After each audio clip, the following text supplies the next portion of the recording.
Estimado reverendo, me interesa mucho saber su opinión de mi situación actual. Hace pocos días hablaba con un amigo sobre la vida espiritual. Este amigo la describió como una vida de gracia que comienza con el temor y respeto del que sirve, creciendo por medio de la esperanza de la vida eterna y por último entrando satisfacción en el amor puro.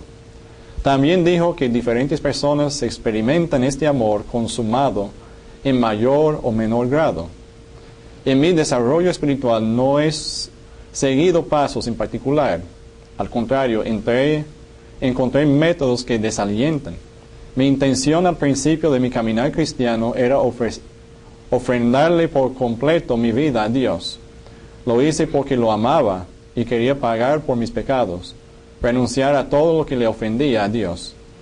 Mis primeras oraciones trataban de la muerte, el juicio, el infierno, el cielo y mis pecados. Esta lucha continuó por varios años. Cuando no oraba, me refugiaba cuidadosamente en la presencia de Dios. Lo mismo cuando trabajaba. Sabía que Él siempre estaba cerca de mí, en lo más profundo de mi corazón. Esto me dio un respeto tan grande hacia Dios, que me contentaba con solo tener el ingrediente de la fe.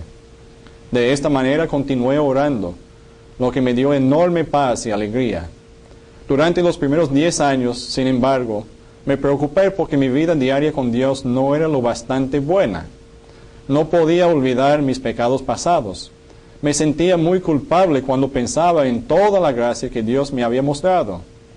Durante este tiempo caía a menudo y entonces me levantaba de nuevo. Parecía que todo, incluso Dios, estaba en contra mía y que solo la fe estaba a mi favor. A veces creía que me sentía de esta manera porque trataba de mostrar al principio de mi vida cristiana la misma madurez que a otros cristianos les tomó tiempo alcanzar.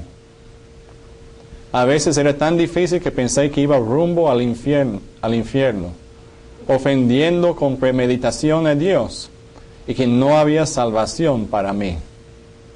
Menos mal que estas preocupaciones no debilitaron mi fe en Dios, más bien la robustecieron. Cuando por fin llegué al punto donde pensé que el resto de mi vida sería muy difícil, de repente me encontré transformado por completo. Mi alma, que siempre había estado turbada, descansó con una profunda paz interior. Desde entonces he servido a Dios con sencillez, humildad y fe. Porque amo al Señor, trato de no decir, hacer o pensar cualquier cosa que pueda ofenderlo. Mi única súplica es que Él haga lo que desea conmigo. No puedo expresar lo que siento dentro de mi ser. No estoy ansioso acerca del propósito de mi vida, porque solo deseo hacer la voluntad de Dios. No alzaría incluso una paja del suelo contra su voluntad, o por cualquier otro motivo que no sea el amor que le profeso. El puro amor por Dios es lo único que me mantiene de pie. He dejado mis oraciones intercesoras para enfocar mi atención en su santa presencia. Mantengo mi atención en Dios de una manera sencilla y amorosa. Esta es la experiencia confidencial de mi alma respecto a la presencia verdadera e incesante de Dios. Me da tanta satisfacción y alegría que a veces me siento compelido a hacer cosas pueriles para controlarme. Para terminar, estimado Señor, estoy seguro de que mi alma ha estado con Dios por más de 30 años. Considero a Dios mi Rey. He cometido toda clase de faltas. Pero confesándole mis pecados e implorándole que me perdone, me pongo en sus manos para que Él haga cualquier cosa que le agrade hacer conmigo. Este Rey que está lleno de bondad y misericordia no me castiga, más bien me abraza amorosamente y me invita a comer en su mesa. Me sirve y me da las llaves de sus tesoros. Me trata como su favorito. Conversa conmigo sin recordar mis errores y pecados. Parece que mis malos hábitos del pasado se le han olvidado. Aunque le ruego que haga conmigo lo que esté en sus santos designios, lo único que hace es bendecirme. Esto es lo que significa estar en la santa presencia de Dios. Mi vida diaria consiste en darle a Él mi atención sencilla y amorosa. Si me distraigo, me llama en tonos sobrenaturales.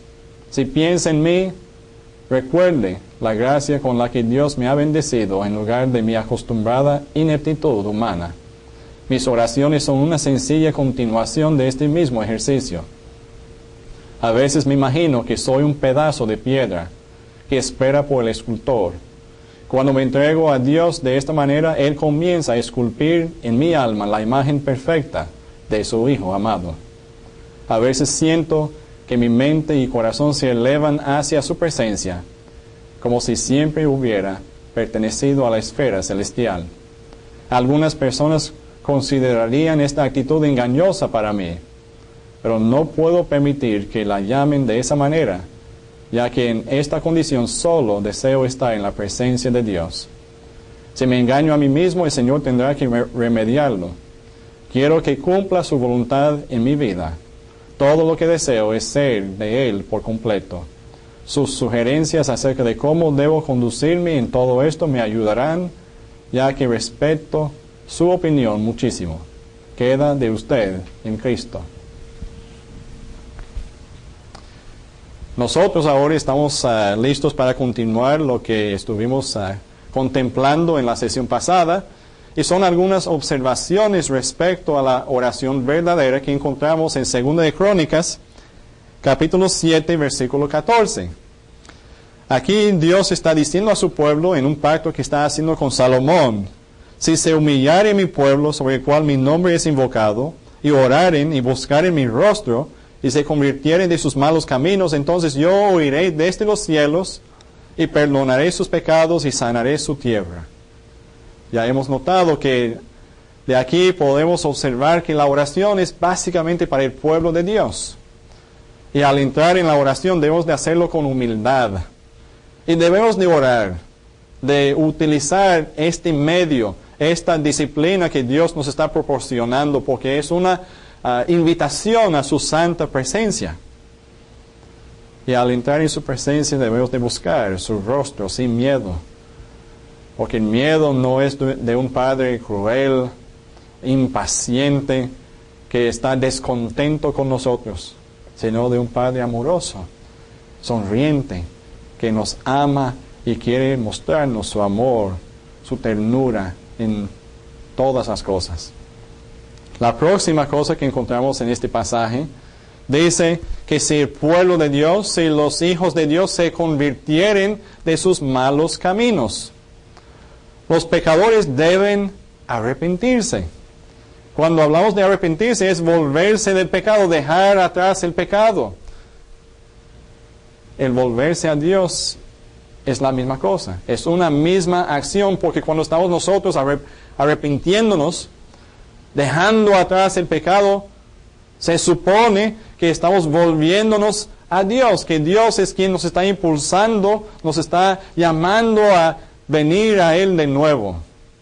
Así que se trata de dejar los pecados y volver a la presencia de Dios, de convertirnos de nuestros malos caminos y ahora no seguir caminando sobre esos malos caminos, sino seguir caminos nuevos que Dios mismo nos va a mostrar.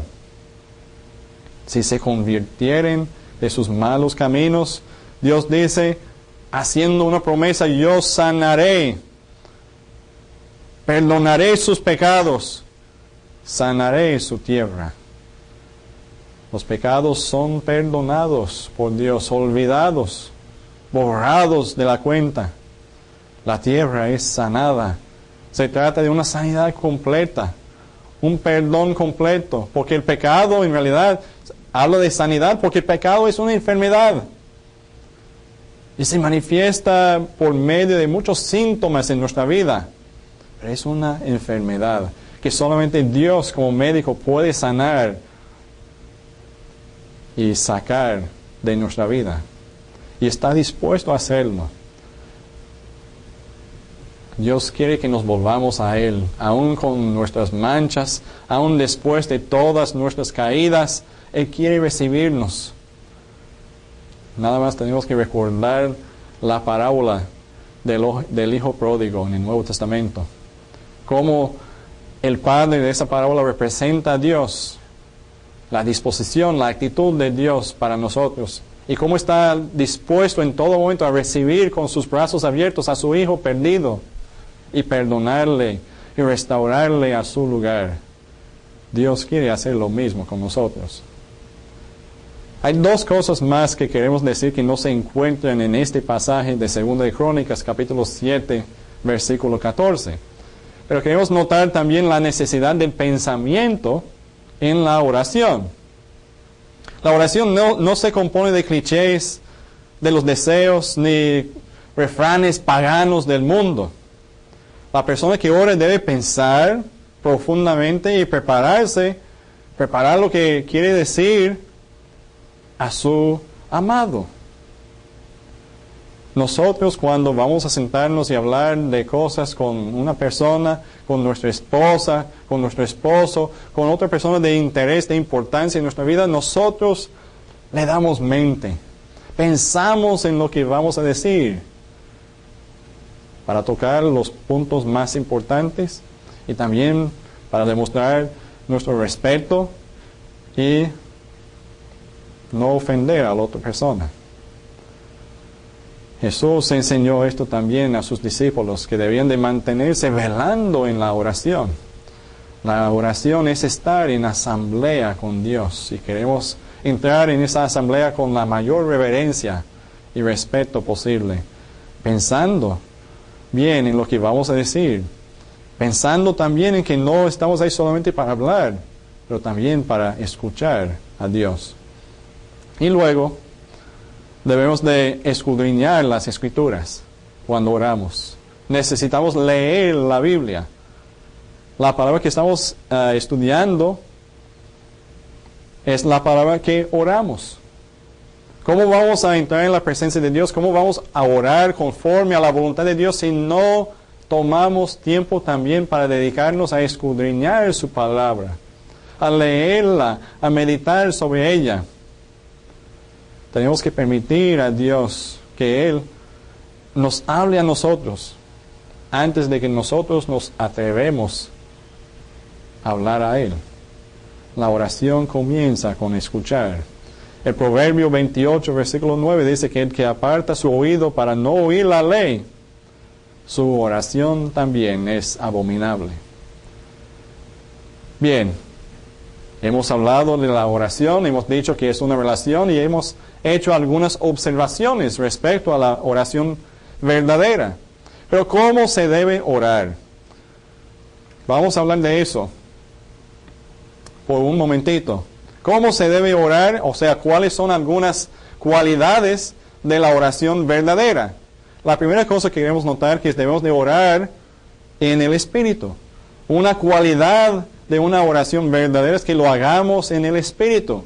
Hemos notado que el Espíritu Santo es algo indispensable para nuestro crecimiento espiritual. Como hijos de Dios, todos nosotros hemos recibido en nosotros, en nuestra vida, al Espíritu de Dios. Hemos sido convertidos en el templo de Él, en la morada de Él. Y por lo tanto, cuando nos acercamos a Dios y entramos en su presencia, no podemos dejar a un lado al Espíritu que está en nosotros. Tenemos que orar en el Espíritu. Y esto significa también hacerlo de motivos y fines no egoístas, sino humildes, conformes a la voluntad de Dios. Y ese es el segundo punto, o la segunda cualidad. Tenemos que orar conforme a la voluntad de Dios. ¿Es fácil orar así? Yo creo que no es fácil orar así. O por lo menos a veces no es fácil orar así. Nosotros encontramos a muchas personas. Jesús mismo que oró de esta manera. En Lucas capítulo 22, versículo 42, cuando Jesús estaba en el huerto de Getsemaní, esperando ser entregado en manos de los inicuos y ser juzgado y crucificado, estaba ahí, orando a Dios, en comunión con su Padre, preparándose para lo que venía. Y Él dijo, mi Padre, yo no quiero. Si hay alguna manera de hacer esto de otro modo. Si hay un plan B, vamos a seguirlo. No quiero beber esta copa. Pero que se haga tu voluntad. Eso es difícil porque Jesús sabía cuál era la voluntad de Dios. Y es bueno recordar aquí que lo que le daba miedo a Jesús, lo que le espantaba a Jesús en ese momento no eran los clavos que iban a atravesar sus muñecas y sus tobillos. No era la lanza que iba a abrir su costado. No creo eso. Eso para mí demuestra un Jesús muy débil que tiene miedo de la muerte física. Era algo mucho más profundo. Era que Jesús sabía que por primera vez en la historia Él iba a estar separado de su Padre. ¿Por qué? Porque Dios cargó sobre Él todos los pecados nuestros y le hizo a Él pecado. Todo lo que nosotros hemos hecho en la vida, todo lo que nosotros hemos sido en la vida, Jesús en cuanto a culpa, lo cargó ahí en la cruz. Y sabemos, la Biblia lo enseña claramente, que el pecado no puede estar en la presencia de Dios. Y es por eso que en la cruz Jesús clama y dice, Padre, ¿por qué me has desamparado? Eso fue lo que le dio miedo a Jesús. Fue por esa razón que Jesús pidió que si fuera posible, que no tuviera que beber esa copa. Pero como quiera, aún contemplando eso, sabiendo que iba a estar separado de Dios, de su Padre, Él dijo, pero Padre, que se haga tu voluntad conmigo. Jesús enseñó a sus discípulos a orar de la misma manera. Encontramos en la oración famosa, el Padre Nuestro, en Mateo capítulo 6, versículo 10, que pedimos, como oramos, que se haga tu voluntad. Jesús nos enseñó a orar también así, buscando la voluntad de Dios, pidiendo de acuerdo a la voluntad de Dios. En 1 de Juan, capítulo 5, versículos 14 y 15, el apóstol Juan nos dice de esta manera: y esta es la confianza que tenemos en Él, que si pedimos alguna cosa conforme a su voluntad, Él nos oye. Y si sabemos que Él nos oye en cualquiera cosa que pidamos, sabemos que tenemos las peticiones que le hayamos hecho. Pero ¿cuál es la condición? De pedir de acuerdo a la voluntad de Dios. Así que oremos así. Oremos de acuerdo a la voluntad de Dios, porque es una cualidad de la oración verdadera. Es lo que encontramos en la Biblia, lo que Dios quiere de nosotros. Oremos también con la mente.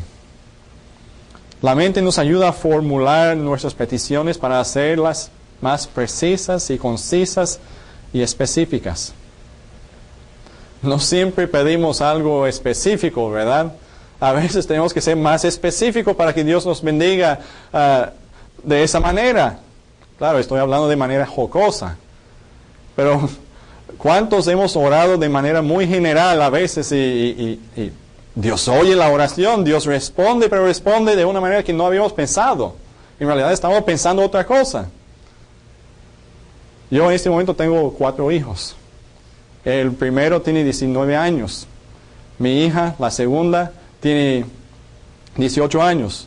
Mi segundo hijo, el tercero de todos, tiene 13 años. Y tengo un hijo que va a cumplir pronto 2 años.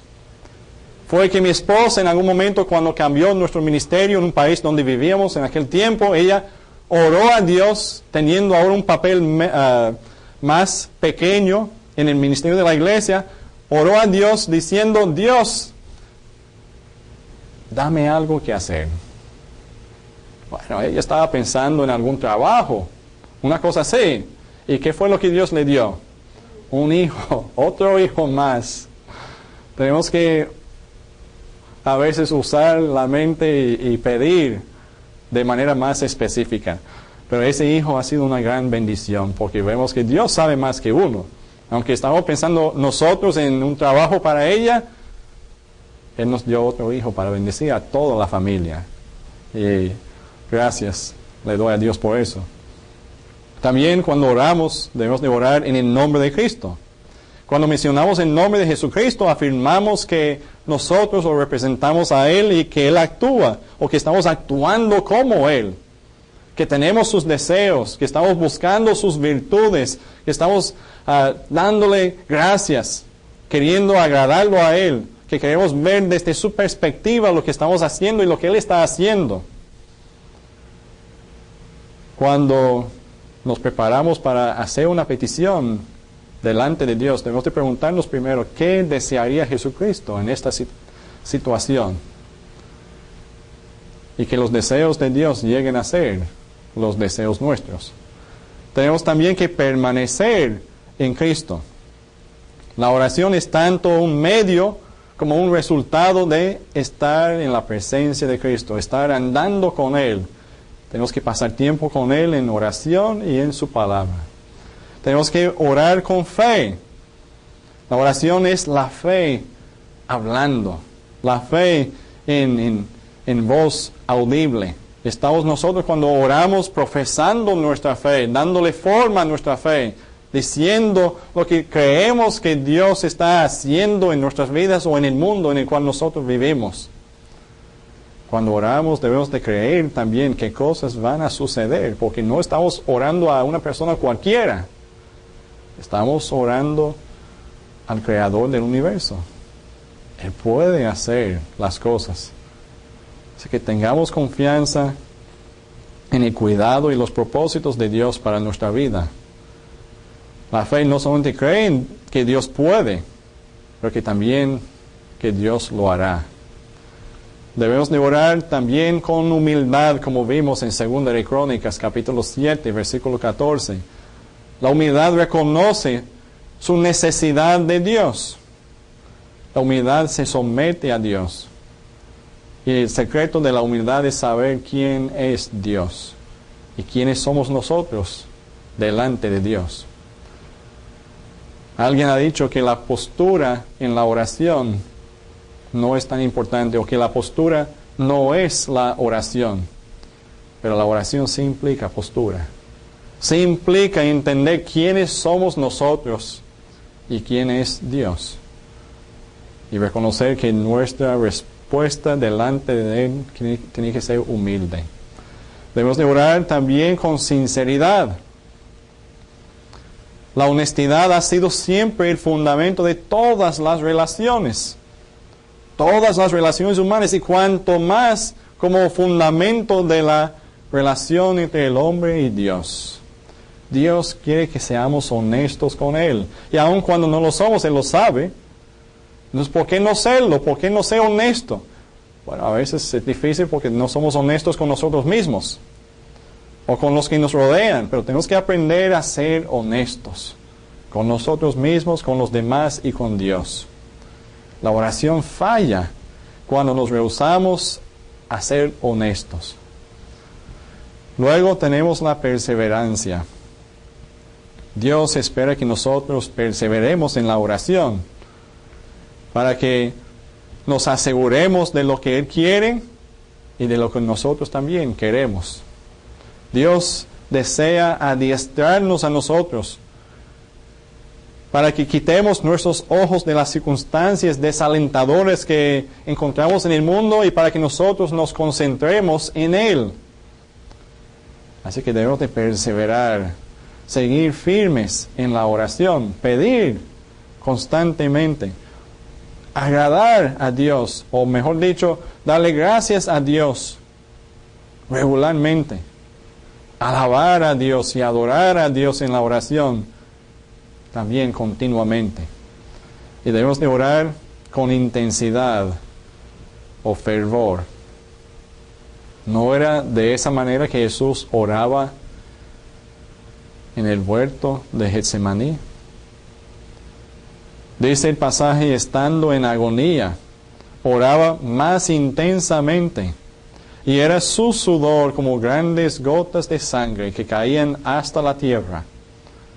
Jesús oró una segunda e incluso una tercera vez, y lo hizo intensamente. Así que tenemos aquí algunas cualidades que son importantes, que son necesarias para nuestras oraciones.